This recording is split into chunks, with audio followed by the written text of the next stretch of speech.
Aku ditenan iki aku yo kok lengene saya gila nih ta. Wong mau gur biasa ngene kok dadi Ngelet bareng saya. Saya suwe iki saya kepiye ngono lho.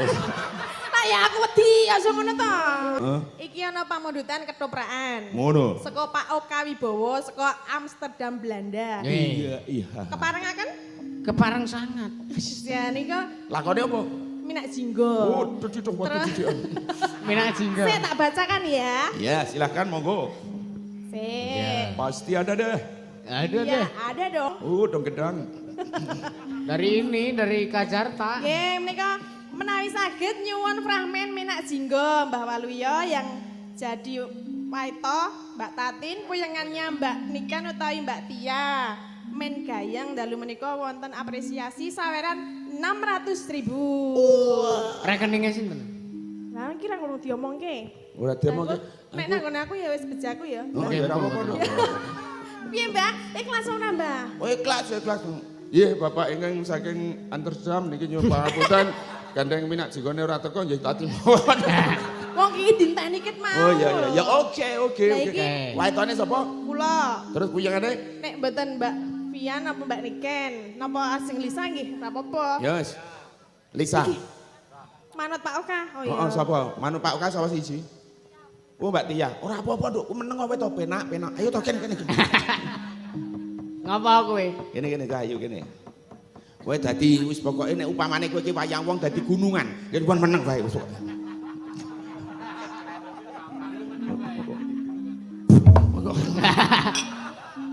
Lah kuwi Kompak ngapa? apik. Oh, gunungan ngono to. Nah, Wah, pancene sing ngendang nakale ra wis-wis. Sing ngendang iki telaten banget. Ayo, ket biyen lho kuwi. Wiwit. Kowe wae to iki piyungan. Puyengan. Heh? Wae to puyengan. Iya wae to piyungan. Kok to? Iya. Yen sok lewat piyungan. ya. Ya ora ngasih kok pathok kok minggu. Saiki ditotok-totok seno. Ngaku gamelan. Heeh. Yo. Tutuk.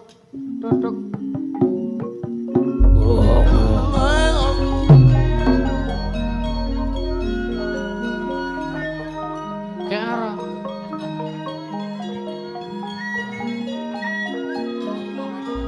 Siu cedhut rekata jemblem dayon bapak netul kiem.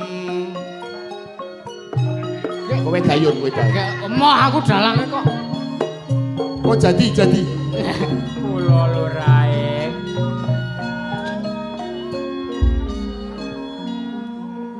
Aku kepengin ketemu gerawaku. Garwak. Heh? Garwak. Aku ora iso muni garwa. Lah kuwi Ketrucut. Kene. Dayon bapak netul kiem iki wis tekan taman ning Blumbungan. Blambangan. Ora iso nek aku muni blambang. Iki diajeng wae to puyengan. Injih. Iki wae to. Injih. Iki puyengan. Wong loro ayune padha, wong loro ginuk-ginuk, wong loro ayu-ayu. Aku bingung dadine. Iki ngapa to nek pas ada ngene-ngene ngapa to?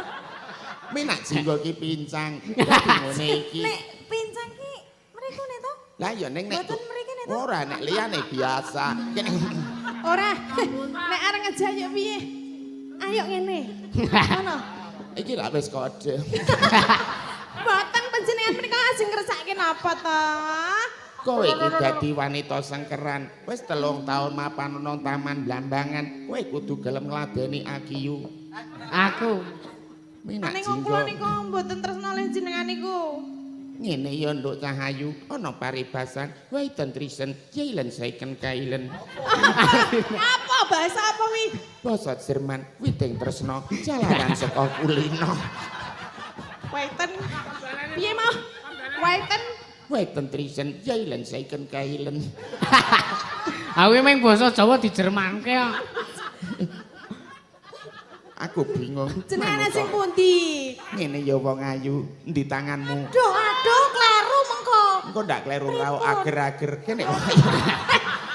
Ora nggawa ager-ager. Lah kuwi. Nek udu. Apa? Kudu. Apa wong ayu? Ndi tanganmu? Iki. Oh, kowe kok nganggo jam. Lah ben ngerti to. Kowe ora ngestokke dawuhe Pak Guru. Lah pripun? Anak-anak, sekarang ini musimnya nyamuk demam berdarah. Karo gigit itu jam 3 atau jam 10. Kowe aja nganggo jam, nyamuk men bingung wong ayu. Masa nyamuk arepmu nyokot dadak ndelok jamku, ora ya ora to ya. Mbah, Adipati. Aku piye? Wes. Kene wong ayu, manut karo pon Kakang.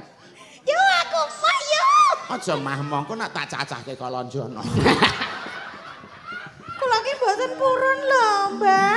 Tenan kepenak aja Mbah. Aku Lah pripun? Adipati ing Blambangan Minak Jingga. Adipati. Adipati Minak Jingga ngoten. Hmm. Kula mboten purun leh jenengan Adipati. Kok apa wong aku gelem kok kowe ora gelem. Ngene ya wong ayu.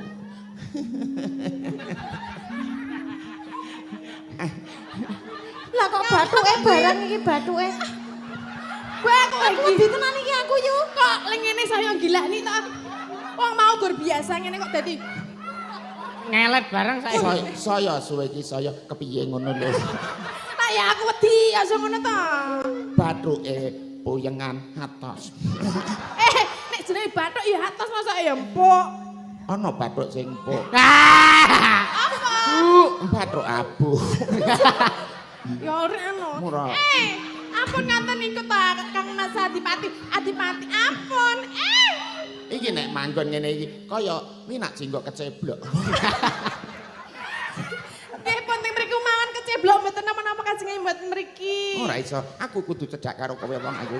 Kene wong ayu. Waduh. Manut karo pon Kakang. Waduh. Kowe manut karo pon Kakang. Wis to, manut Jenengan karo. ceblok piyambak mawon mboten sah.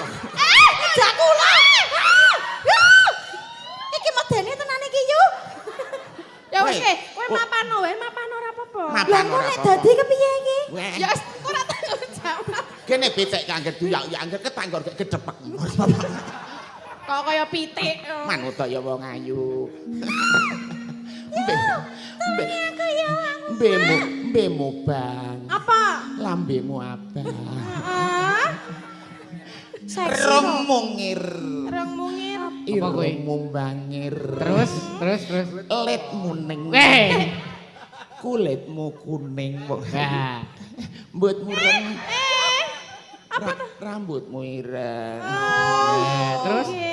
Sumurung, Su endi su? suwengmu loro. Oh, suweng ki nang kene. Kok mau dudi endi? Aku ora kuat munggah tekan kukur sing. Ya ngomong masa Sing apa diket- didengar aku kuat lho. Sing ditengetke ya ngono kok. Ngono bali mundur teng. Minak Jingga ngatrek. R. Ya aku panjenengan ajeng nyuwun apa to Adipati? Aku ladenono wong as. Ayo. Wong Aku ki wong kidul kono. Nek muni bayem ki basem. Muni bayung ya basung. Nek muni ayu cantik wong. panjenengan niku sampun kula anu daharanipun sampun kula cawisaken. Menawi ajeng dahar nggih monggo dahar. Nek ajeng mie nggih monggo Wong mie. ayo. Maksudnya Kuwi sing tak. Maksud to, Maksudnya sampun kula sediakan ten gelas. Tak ten gelas. Kan kok marmut. Ora ngono kuwi ta. Aku bareng kowe muni mik cangkemku badi. Maksud kula menika mik wonten gelas, ngenten lho Adipati. Lah ya arep nang gelas apa lambene ora diobahke wong ayu. Nek mingkem rak ya malah ngrujuk irung. Nggih menika sampun kula cawisaken. Ning menawi ajeng nyuwun liyane kula mboten saged. Aku ora njaluk apa-apa. Kowe njaluk aku tok ladeni ora ketang pirang menit. Aku seneng wong ayu. Nyuwun ngapunten Ora kan. kula mbok tak mriku lho. Kowe nang kono wae. Lah pripun to? Wong loro nglumpuk jejer. Jejer wong ayu. Kon jejer. Kon jejer. Dadi Pripun? kepenak lengku ngayahi. Kok aja ono kuwi ta? Tegese lengku ngayani iki nyot duit ngono ki ra. Cuk. Nek nyoyo nganggo tangan nyok kok nganggo. Duitku tak gembel njupuk dhewe. Wong kok ngeyel diomongi. Wong kok ngeyel. Kowe kepengin Kok sapa-sapa ora ditubruk? Kene wae. iki kok eneng penonton barang wedi. Lah jenengan ngawur kok ya. Ajeng napa? Gordehe. Ngedehem kok nganti kaya ngoten lho.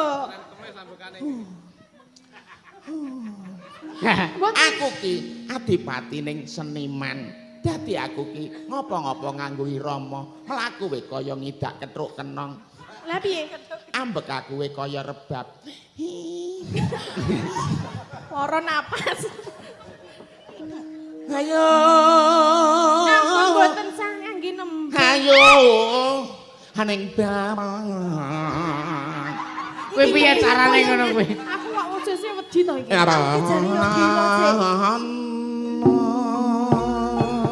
Ampun sembrono lho Adipati, ampun sembrono menika adik kula kaliyan kula niku ajeng.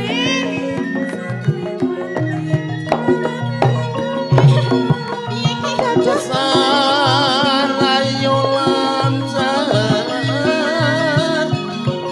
kone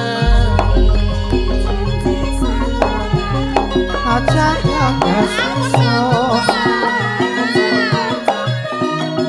Arine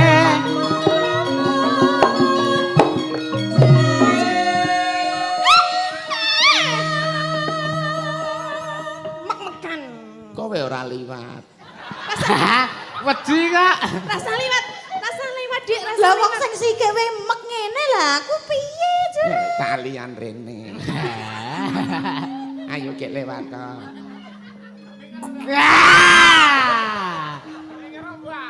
Manut takson pundhut jangan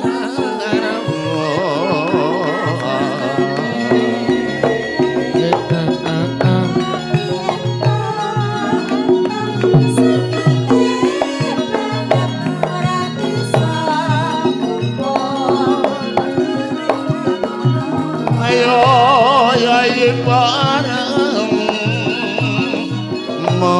mati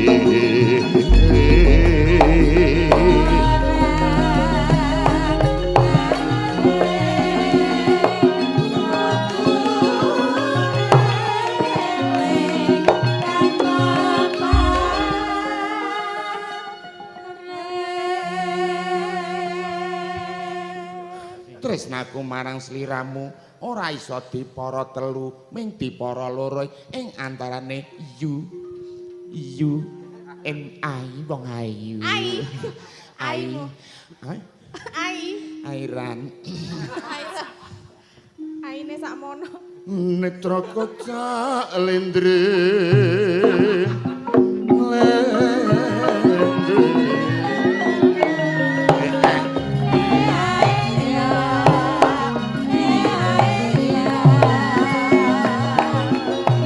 Ampun to Adipati. ngremok ngembang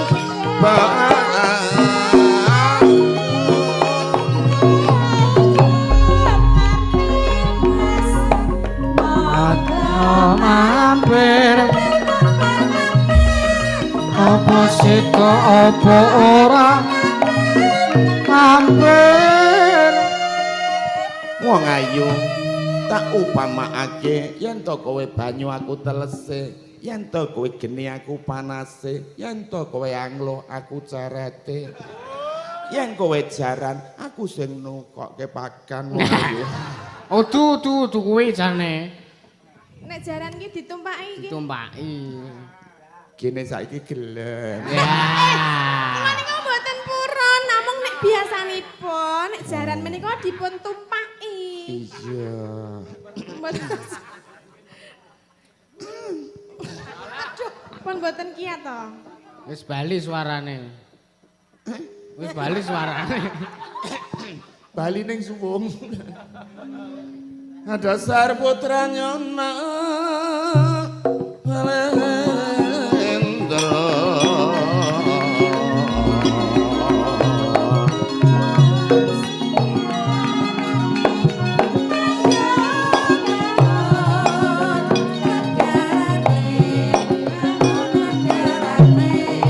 Ayung yayi bareng mogi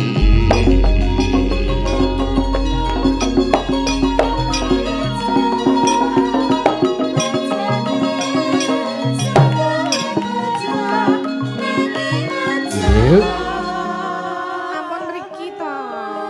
aku ki adipati aku kuwasa gawe abang ijone kadipaten kowe kawulaku nek ora manut karo aku klakon tak tugel gulumu sebab kowe ki wanita sengkeraku wong ayu manuta ya wong ayu aku kasar iso alus iso ngono arep buktekke kasarku apa alusku wong ayu aja meneng wae kowe ngomong kowe suwe marake gregeten karo aku wong ayu Kula nggih gregeten nek kalih jenengan. Kowe arep tak kletrak-kletrak.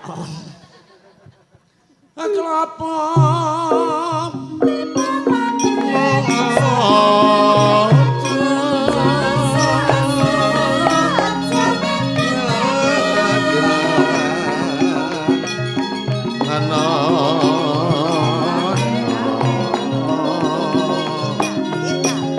Abraham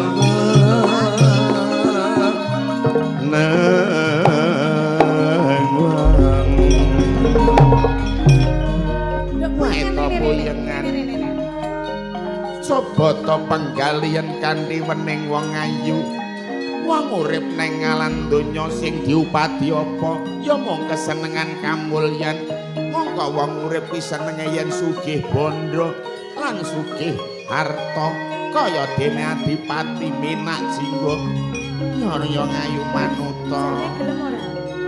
Ora gelem to? Ya wis bae. Kula purun kalian panjenengan. Larek ngono. Kula kan ngelak pengen mie. Kula dipendhetke teh nika lho. Kowe njaluk teh. Kepenak banget aja menteh. Apa wae tak pundhutke. Aku tresna lahir batin kelawan siramu. Antine ana kene tak pundhut teh wong ayu. Ayo.